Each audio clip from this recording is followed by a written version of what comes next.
I still remember the moment when our eyes met for the first time in Rizal. Way back April of year 2018, I already felt something special in my heart.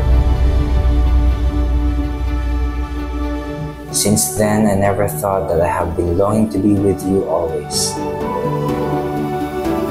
You are my answered prayer, my fulfilled wish, and my realest dream.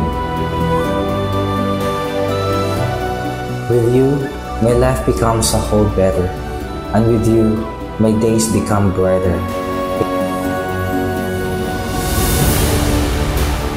Akala mo siguro wala nang ganito kasi kakasal na tayo. Natatandaan mo ba nung sinabi ko sa'yo, loobin sa hidrak ko gusto mag-propose? Tinatawanan mo lang ako, iniisip mo nagbibiro lang ako. Pero seryoso yun, at ito na nga. Dito pa tayo kakasal, loobin. Hanggang ngayon, hindi pa din ako makapaniwala. May kakasal na tayo. Please, Marali, will you marry me? Kaya maraming salamat sa Diyos. Napakapalad ko dahil ikaw ang pinagkaloob niya na aking maging asawa.